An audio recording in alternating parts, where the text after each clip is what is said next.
Everyone, welcome to week 3 of data journalism. We're going to have 3 videos this week. It's a very busy week. We're going to do work with digging for data sets in the first 2 videos. And then the third video, you're going to get a little taste of spreadsheets. You're going to learn how to do a basic scrape of a web page and scrape data into a spreadsheet, and then do a little analysis with that spreadsheet. So you're going to have 2 assignments. One is the Diggin for Data assignment that'll be due on Friday, January 28th at noon. So you'll watch these first 2 videos that will prepare you for that.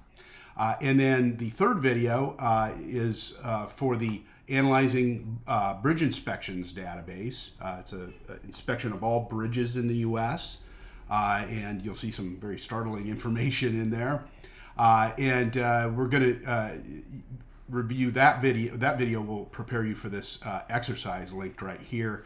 That exercise is due Monday, January 31st at noon. So you have the week to complete the Digging for Data assignment, and then the weekend to do Analyzing the Bridge Inspections database. This is not one, the second one here, assignment is not one that you want to start on Monday morning at 10 a.m. It does take a little time and effort to do. So maybe if you get your Digging for Data assignment due on done on Thursday, you can do Friday and a little bit of time on Sunday to get the other project done for analyzing a data set exercise. We're going to do a lot of that over the next few weeks, but this first one will do a good job of prepping you. We've got the tools set up here for our first video, right in order here. These are tools that will help you find data sets, find spreadsheets full of data that you can take and visualize or analyze and find stories in. So right now we're just looking at finding them and downloading them and not cleaning them or doing any analysis with them. So this first one is the Google Dataset Search Tool. This is one of my favorite tools. It is one I use just about every day. And what Dataset Search will do is it allows you to search the web for data sets. So it's a micro search tool. It only isolates data sets. So if I were to type in something like U.S. mass shootings into just regular Google, even if I put the word data behind it, but if I were to type in U.S. mass shootings into a regular google.com search, I would get all kinds of things sent back to me. Articles, blog posts. I'd have to dig down several pages to find a data set that I'd be looking for.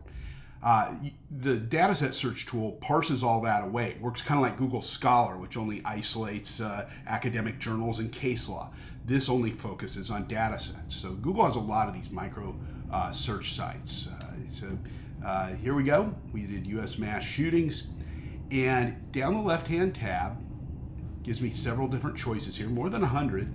Okay, I could be more specific. I could type in a state or something like that to narrow it down if I wanted to, but I wanted a broad mass shootings database on the US, from the US.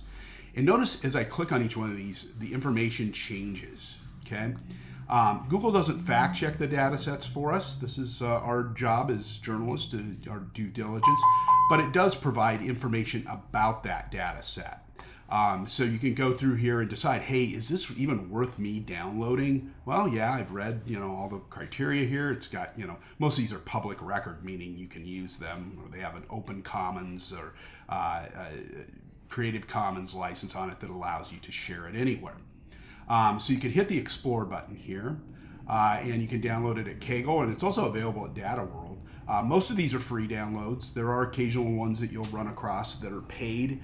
If you do run across one that's paid, it's going to charge you $3 or $4 for it. That's fine. But if it's going to charge you a lot of money, look elsewhere in this data set search. Oftentimes you can find the same data set for free somewhere else. Many times places will take one data set, clean it up a little bit, and then make it available. It usually gives you a little sample data set. We're now off of Google search, by the way. We're in the Kaggle website. Kaggle will give you all the data here. It lists a little sampling of it here. You can download up here. This will you can download here as well. So you can always pull those data sets out of there. So that's the basic process for data set search. As you work on various projects and you're looking for data sets, just get a feel for going in here and typing in some keywords about things you're interested in. There's all kinds of stuff. If you're into gaming, there's data on gaming in here, athletic shoes, all kinds of stuff. So, here we'll do a more specific one, COVID-19 vaccinations, Illinois. And there you go. Gives the city of Chicago's data portal. State of Illinois is in here as well. The CDC data is in here, which you can either isolates Illinois or you can parse Illinois out of a larger data set, and so on. So it usually gives you a pretty robust search result. You can narrow down your search by only isolating free data sets. You can also isolate, if I only want spreadsheets, a CSV or an Excel file, it'll allow me to filter those out. If I just wanted a PDF or a Google Doc or a Word doc, I could do that, and so on and so on. It also gives you, a setup too, as well as last updated. If I just want something that's been updated in the past month, past year, or past 3 years. So you can really isolate what you're looking for. My initial search produced more than 100. I've now got it down to just 7. So that's Google Dataset Search. Tuck this one away. You're going to use it quite a bit this semester as you're looking for data sets for different projects. Sometimes I give you the data set to work with. Other times you have to go out and find it yourself. The next one on the list is Our World in Data. This is a real gem. A lot of COVID data in here. This is data sets that are collected from all over the world, from government agencies and nonprofit organizations and all kinds of stuff. So you can go in here and COVID-19 vaccinations, and I'll look for it in Australia. It's data from all over the world. The cool thing about it is it gives me not just the data set, but I can also see it visually as well, and then I can download it right here. So it gives me a vaccination policy, vaccine booster doses administered. It gives me a little graphic here of Australia numbers here. Gives me some other data sets here. I can look at it as a map, a table. Actually, this is world data, and I can parse Australia out of here. So the data's in there. You just have to pull it out once you download it. You can just search for Australia and just pull that data out of it. Sometimes it gives it to you as part of a larger data set. It cites the sources the data comes from. It also presents the data in a table, so you can see, Australia's right here. It's got the change in absolute and relative change with it. So you can see right here how many there are. So again, Our World in Data, it keeps all kinds of census data from around the world. This is population, South Africa. You can type in just about any demographic information in here, and it's going to go in and pull it out. So there's Africa, South Africa right here. And again, you can download this data set. And if you look over in here, sometimes you'll see it's isolated just for population. It looks like it's got population numbers right over here. Sometimes you'll find it over in here as well. It shows what pages it shows up on as well. They do write some articles about some of the data here. A lot of organizations use it. You can see they're listed up here. We've been using it in this class pretty much ever since it started. Just a wealth of information. They track some of their global trends and article publications where they cite their data in here too. So use the search bar up at the top. And they also have, they now have a little vaccinations page they've added in up here. That's interesting. So take advantage of this website. It's a good, easy, quick way to find data sets. Okay. This next link we're going to click on is a handout called Diggin for Data. And what this handout is a link to all kinds of different data resources. And I'm going to click on these and kind of go through them. We've looked at a couple of them already. Let's look at data.gov. This is the federal government's data portal.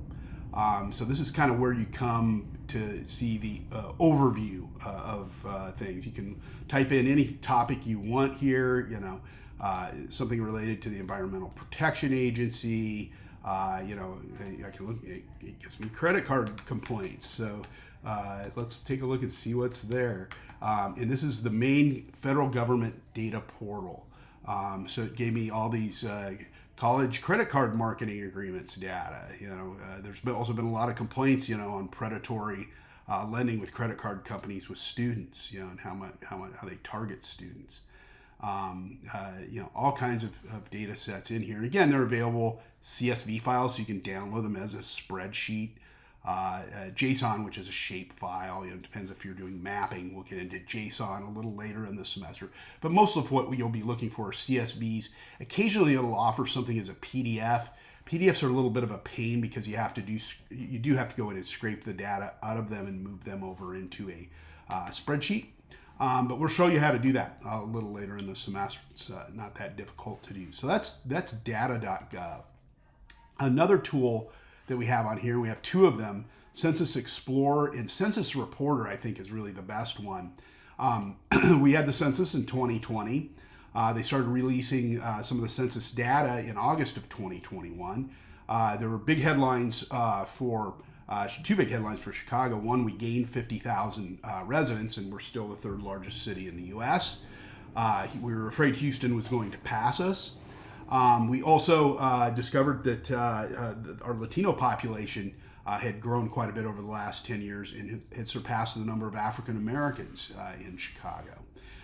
So those were two pretty big shifts. One was a surprise with the plus 50,000 population. You can go in to Census Reporter, and this is run by Investigative Reporters and Editors, IRE. It's a journalism organization I'm pretty heavily involved with. You can go and pick a location here, or explore a specific topic down here. So if I wanted, some Illinois data, and it'd give me Illinois, or I could do Chicago. Why not? Let's do Chicago. It gives me the census data in this nice little handy map here. Then it goes through and starts to give me the demographic data. The median age is 35.2. It shows the breakdown by age group. You can see the smaller age group here with the Gen Xers. The boomers are starting to die off. But your generation, the millennial Gen Z, is getting bigger. You guys have large populations. And this shows this a virtual tie, but actually, as far as numbers, Hispanics have surpassed African Americans as far as the number of people living in Chicago. Household income, has gone up. Per capita income has gone up a little bit. Poverty line levels, all kinds of really helpful data in here. And you can screen grab any of these and use these if you need to. They also have data available in here as well. This just gives you a good quick snapshot if you're taking a look at some city data to see what you're looking at. So if you're looking for the data itself, you can go in here and look for the specific table. Chicago, I'll do a pretty broad one here. Population. And for some reason it's not giving it to me. That's strange. You can download then the spreadsheet from here. It's got some little short training videos on this. Explains census geography. They use things like census tracts and things like that. We're going to talk about that a little bit in week 3. So if you want to watch these, you can.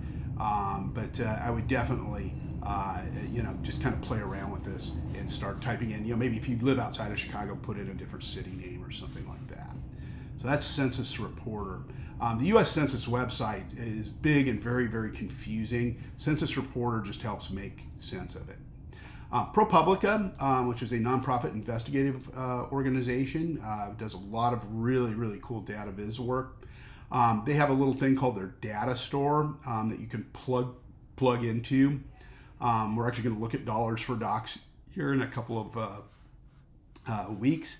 But they take a look at police use of force reports, and they used all this data in an investigation, but they make it available to you, so you can call it up, pull it up for your state or for your city.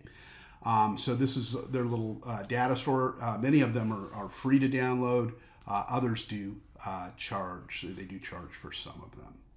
A couple other tools that I have listed here: the ProPublica Nonprofit Explorer and GuideStar. Both of these allow you to investigate charities, Form 990s, which are what charities need to fill out and file for tax purposes. Nonprofit organizations, charities, churches, things like that, still have to file a tax document. It's called a Form 990, and it lists all of their expenditures and revenues, so you can see where the money's flowing in and out through the organization. They have to list, any of their officers in their organization and whether or not they're being paid, and how much. GuideStar, if you have a .edu email address, you should be able to get a free account with it. If it doesn't work, don't if you try and sign up and it so for some reason rejects you, don't stress it. If you don't want to use GuideStar, you can use the ProPublica Nonprofit Explorer as well. You can search there. And in our upcoming assignment, Diggin for Data, you'll need to use one of these because we're going to have you search for a charity. So in GuideStar, I'll just put in Chicago Cubs charities and list the basic history of it. It's gross receipts and assets. It's usually about a year behind in filing of them. Then when you click on it, it takes you to this page. It shows its address, what year it formed. Over here on the right, kind of buried over here, is tax forms. Show Forms 990. Okay. And the 990, they're about a year behind on this. I assume COVID, they got some type of delayed filing date. So 2019 Form 990, here it is. This is all the Cubs charities tax information. It shows, it looks like your regular, 1040 form that we fill out. But it's a little different in that, I'll go to page 7 here. Most of these are several pages long. You do kind of have to dig through them a little bit. But if you go in here, it shows these are all the board members of that charity. You'll recognize some of these names: Tom Ricketts, Laura Ricketts, Pete Ricketts. They are the Ricketts family that owns the Cubs. Crane Kenny's the president of the Chicago Cubs. It lists how many hours a week they put in and if they draw a salary, and they don't. This is all voluntary. Their executive director is actually paid by the Cubs, Alicia Gonzalez. But her hours are listed here. Most of them put in about an hour or two a week. It's not that heavy. I mean, other organizations, you call up the National Rifle Association, and you'll see their CEOs being paid more than $1 million. Much different result. But let me scroll down here. I want to show you some things with revenues and expenditures. So we'll go down here around page 35.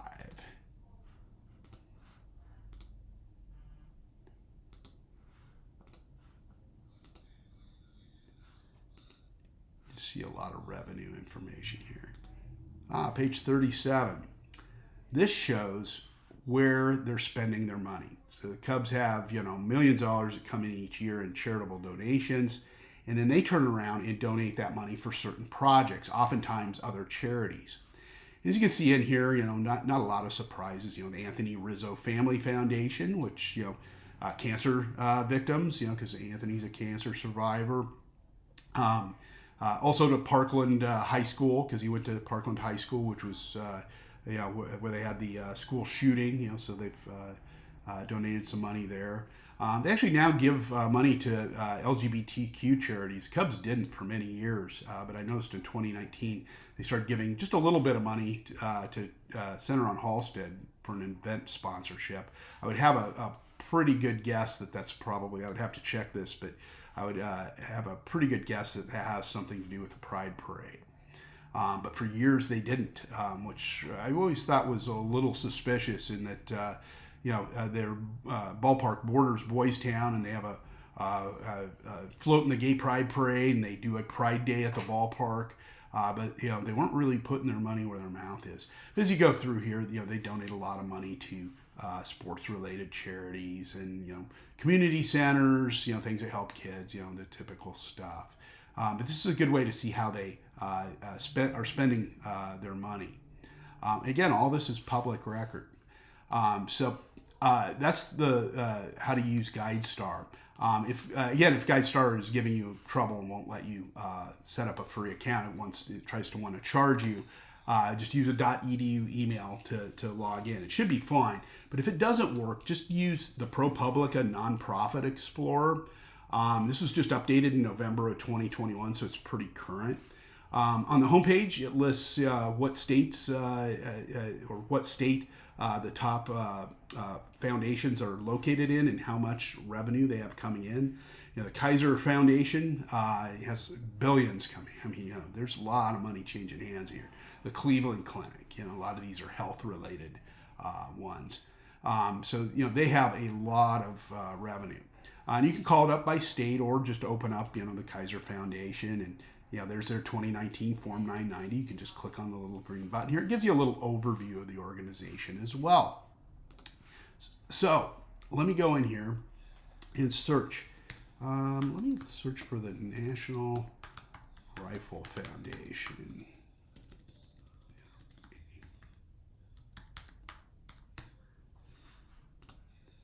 NRA. So National Rifle Golf Association. National Rifle Association of America, based out of Fairfax. A lot of money changing hand in here. It's $291 million. It's one of the largest in existence. For some reason, there's no Form 990 from 2019 there. I'll have to look them up in GuideStar see, but there is an IRS filing here from 2018. And here's their forms. You can look into the NRA if you want to. This could be some really interesting stuff. They also pay their executives. So I'll go down here around page 6, page 7. Very interesting. They left it blank. There is a website called CharityWatch.org that lists all of their officers, though, and they're making in the millions. That raises a suspicion right there why they're not reporting that to the government. They're required to by law. That's interesting. Ooh, wait a minute. Down here we've got some. Yeah, it's listing some of their officers down here on this other page, compensation of officers, but showing they make $0, which is not true. Wait a minute. We have one here. Dave Butt's $100,000. But their CEO is making well into the millions. They're showing some very small staff positions here. But their board positions, we'll see here. We'll keep scrolling, see if we can find their board members. It's fun to dig around through these documents and see what's here. Yeah, now we're starting to get it. Yeah, it's a little lower on the page. They showed up down here. You start to see the treasurer. Look at some of these salaries, $1.2 million. Wayne LaPierre gets $2.1 million. Oliver North, you guys might have heard of Oliver North. He's been a board member in the past. We'll see if he's still on here. Yeah, there's Ollie North right there, $1.3 million. He's since left the organization under fire, extortion allegations. So you can see their officers are paid a lot of money. It's interesting that they left the top one blank and they actually put them down here at the end under Part 7. But they're here. These are all the, and then you can go through here too and dig down and really see if there's where they're spending their money and things like that. Talks about some of their collections here. Always read the footnotes too at the top and bottom of the pages too. It explains a lot of things. So again, the Nonprofit Data Explorer in ProPublica can be very effective as well. Just type a charity in there. It could be a local charity, a regional charity, a national charity. You can search by city name, country, whatever you want to do. And on our Diggin for Data assignment, you will have to look up a form and pull a Form 990, the most current one, from one of these organizations. Okay. So that takes us back. We've looked through GuideStar, the Nonprofit Data Explorer, and the Diggin for Data handout. You can use any or all of these on our assignment, which we'll have in the second video. I'll go over that, along with some city and state data portals. Data portals not just here in Illinois, but ones you could look up elsewhere. I've also got other data sets that you can go and find. So we'll get into this in the second video as well. So tune in to the next video and we'll get you ready for that Diggin for Data assignment.